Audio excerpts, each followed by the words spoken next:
अभिवादन स्वीकार कीजिए ब्रजेश मिश्रा का। और आप देखना शुरू कर चुके हैं द डिबेट।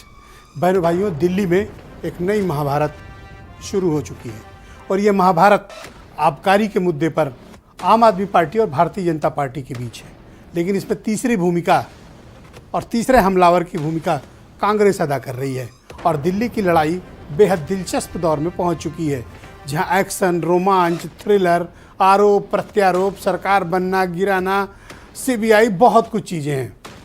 तो इन दिनों दिल्ली में चल रही आम आदमी पार्टी और भारतीय जनता पार्टी की लड़ाई प्रचंड रुख अख्तियार कर चुकी है। आज की परिचर्चा इसी विषय पर होगी। बहनों भाइयों, इस बात को लेकर तारीफ की जानी चाहिए कि अगर कोई अपने दुश्मन का इस्तेमाल अपने दुश्मन के लिए कर ले और आपसे करा ले जाए तो उससे ज़्यादा तेज दिमाग किसी का नहीं हो सकता।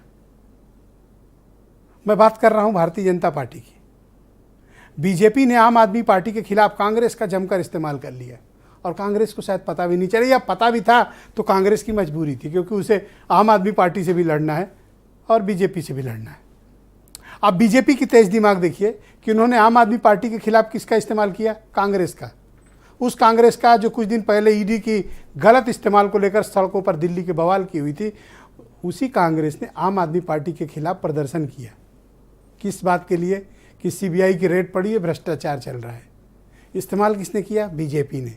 दुश्मन को दुश्मन के खिलाफ, अपने फायदे के लिए। ये होती है रणनीति और इसे कहते हैं राजनीति। हालांकि ये सब सिखाया, पढ़ाया और बताया और इसमें पीएचडी होल्डर कांग्रेस ही है, शुरू के कुलपति वही हैं, लेकिन बीजेपी ने अब उसमें विशेषज्ञता हासिल कर ली। मसला है आबकारी का। दिल्ली की जो आबकारी नीति है उसको लेकर विवाद है। मौजूदा एलजी ने केंद्र सरकार को एक पत्र लिखा और कहा कि आबकारी नीति में भ्रष्टाचार हुआ है, पैसे खाए गए।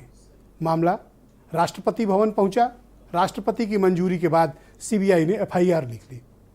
मनीष सिसोदिया, आम आदमी पार्टी के नंबर 2 के नेता, डिप्टी चीफ मिनिस्टर, छापा। दिल्ली के 3 आईएएस अफसरों के घर छापा। 16 प्राइवेट लोग जो लीकर पॉलिसी जुड़े हुए थे, छापा। और उसके बाद हिंदुस्तान की सियासत में बवाल, जो हमेशा होता है। राजनीतिक दलों पर सीबीआई के छापे और उसके बाद सीबीआई का मानमर्दन और आरोप प्रत्यारोप। लेकिन आज एक सनसनीखेज आरोप लगा है, और ये आरोप किसने लगाया है? दिल्ली के मुख्यमंत्री और डिप्टी चीफ मिनिस्टर ने। आरोप क्या है? आरोप यह कि Bharatiya Janata party operation lotus चला रही थी दिल्ली में। मनीष सिसोदिया को पटाया जा रहा था कि बगावत करो, पार्टी तोड़ो, विधायक लाओ, हम तुम्हें सीएम बनाएंगे। ऐसा खुलासा खुद मनीष सिसोदिया ने किया है और जिस पर मुहर किसने लगाई है? अरविंद केजरीवाल ने। दोनों के ट्वीट सार्वजनिक हैं और मनीष सिसोदिया कहना है कि उनके पास इसके सबूत हैं।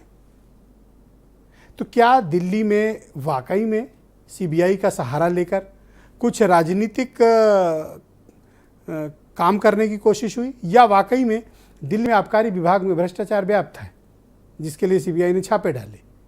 लेकिन आरोप प्रत्यारोप के बीच अरविंद केजरीवाल और सिसोदिया गुजरात के दौरे पर निकल गए। टाइमिंग ऐसी है कि चुनाव का वक्त है, वो भी गुजरात का। गुजरात भारतीय जनता पार्टी का सबसे मजबूत किला, जैसे दिल्ली का लाल किला। तो बीजेपी के लिए लाल किला कौन सा है? गुजरात। उसे किसी भी कीमत पर बचाना है। किससे? आक्रमणकारियों से। आक्रमण कौन कर रहा है? कांग्रेस और आम आदमी पार्टी। लिहाजा युद्ध में कई बार इस सब चीज़ें चलती हैं, तो ये भी चलेंगी। कुछ बयान सुन लें आप। खुशी है, मैं दुनिया के सबसे अच्छे शिक्षा मंत्री को अपने साथ लेके आया हूँ, मनीष जी को, जिन्होंने दिल्ली में शिक्षा में शानदार काम किया। इनके चर्चे अमेरिका के अखबारों में के फ्रंट पेज पे मनीष जी की फ़ोटो छप रही है। ये सारा मसला जो पिछले 2-4 दिन से चल रहा है, ये है ही इसलिए कि अरविंद केजरीवाल जी को काम करने से रोका जा सके, और ख़ास तौर पे क्योंकि गुजरात में अब लोग अरविंद केजरीवाल जी को एक उम्मीद के रूप में अरविंद केजरीवाल जी की राजनीति को देख रहे हैं, तो इनको रोका जा सके, तो इसीलिए सारा किया है। कुछ मेरे पास में मैसेज आए, कोई मैसेज लिख के आए कि भाई आपको 2 ऑफ़र हैं। एक तो ये कि आपके सीबीआई, ईडी जितने भी आपके खिलाफ मुकदमे दर्ज किए जा रहे हैं, बड़े बड़े केस बनाए जा रहे हैं सो कॉल्ड, इन सबको वापस ले लेंगे, आप अलग हो जाइए और पार्टी तोड़ लीजिए, हम आपको मुख्यमंत्री बना देंगे। पहली बार ये देखने में मिल रहा है देश के अंदर कि वही आबकारी मंत्री, वही शराब मंत्री और वही शिक्षा मंत्री है।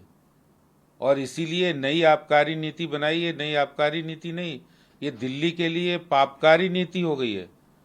ये जितना बौखलाहट है, ये सब यही बताता है कि मनीष सिसोदिया भ्रष्टाचार के लंबे और बड़े दलदल में घुस चुके हैं।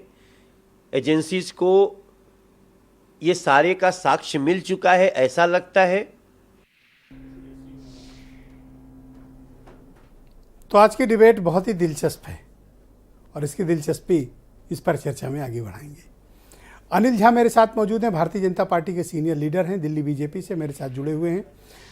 मनोज काका समाजवादी पार्टी से हैं, सुरेंद्र राजपूत कांग्रेस से हैं, वैभव महेश्वरी आम आदमी पार्टी के उत्तर प्रदेश के मुख्य प्रवक्ता हैं, हेमंत तिवारी जी जाने माने पत्रकार और वीरेंद्र सिंह जी हमारे स्टेट हेड।